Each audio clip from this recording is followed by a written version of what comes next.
নবীজির ইন্তেকাল হয়ে গেল। লম্বা ওয়াজ মুক্তাসার করে ফেললাম। প্রিয় নবীর ইন্তেকাল হলো। ইন্তেকাল হয়ে যাওয়ার পরে সবচেয়ে বেশি কেঁদেছিলেন সাহাবায়ে কেরাম। পাগল পারা হয়ে গেলেন। বেলালও পাগল পারা হয়ে গেল। নবীর একটা উট ছিল, উটের নাম ছিল কাসওয়া। এই কাসওয়া উট একাধারে 3 দিন খাওয়া দাওয়া বন্ধ করে দিয়েছিল। কেউ তাকে পানি পান করাইতে পারে নাই। কাসওয়া উট একাধারে 3 দিন পর্যন্ত কেঁদেছিল নবীর বিরহ বেদনায়। বিরহ বেদনা। এই উট কেঁদে কেঁদে হয়রান, বিরহ বেদনা সহ্য করতে না পেরে উট কাঁদে রে, কাঁদে উট কাঁদে। বিরহ বেদনা সহ্য করতে না পেরে উট কাঁদে রে, সহ্য করতে না পেরে 3 দিন পরে উট কুয়ার মধ্যে ঝাঁপিয়ে পড়ে আত্মহুতি দিয়েছিল। আহা, নবীজি বলেন উম্মত রে, এই উটকে নিয়ে আমি নবীজি কিয়ামতের ময়দানে আল্লাহর জান্নাতে চলে যাব। একবার জোরে বলা যাবে কি সুবহানাল্লাহ।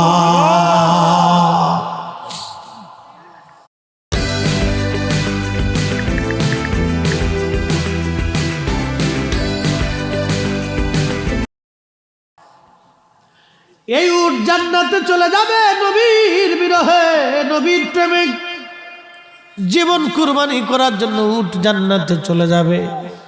বাজানো খুব মনোযোগ দিয়েন। হযরত বেলাল পাগল পারা হয়ে গেলেন, নবী নাই। যেদিন থেকে নবীর ইন্তেকাল হলো বেলাল আজান বন্ধ করে দিলেন। আবু বকর ডেকে বললেন, বেলাল আজান দাও। বেলাল বলেন, আবু বকর রে, আপনি কি আমাকে কিনে এনেছিলেন আল্লাহর সন্তুষ্টির জন্য নাকি আপনার নিজের জন্য? আবু বকর বললেন, বেলাল রে, আমি আল্লাহর সন্তুষ্টির জন্য তোমাকে কিনে আজাদ করে দিয়েছি। বেলাল বলেন, আবু বকর, তাহলে আপনি আপনার স্থানে থাকেন, আমাকে আজান দিতে আপনি বলবেন না। যে আজান দিলে নবী আসবে না, সে আজান আমি আর কোনোদিন দেব না গো। আপনি আমাকে আজান দিতে বলবেন না আবু বকর। হযরত বেলাল মদিনার থেকে চলে গেলেন সিরিয়াতে, চলে গেলেন নবীর বিরহ বেদনা সহ্য করতে না পেরে। অর্থাৎ রওজা শরীফের দিকে তাকাইলে বেলালের সহ্য হইতো না, কলিজা তার ফেটে আসতো বেলালে। চলে গেলেন সিরিয়াতে। স্বপ্নের ঘরে দেখেন রহমতের নবী সিরিয়াতে গেছে।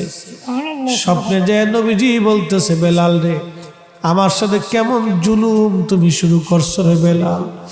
বেলাল আয় আয়, কতদিন হলো তুমি আমার জিয়ারতে আসো না রে বেলাল। বেলাল আয় রে, কতদিন হলো তুমি আমার জিয়ারতে আসো না রে বেলাল। আয় আয় আয় রে বেলাল, আয় জিয়ারতে। আহা, নবীজির ইন্তেকাল হয়ে গেল। লম্বা ওয়াজ মুক্তাসার করে ফেললাম। প্রিয় নবীর ইন্তেকাল হলো।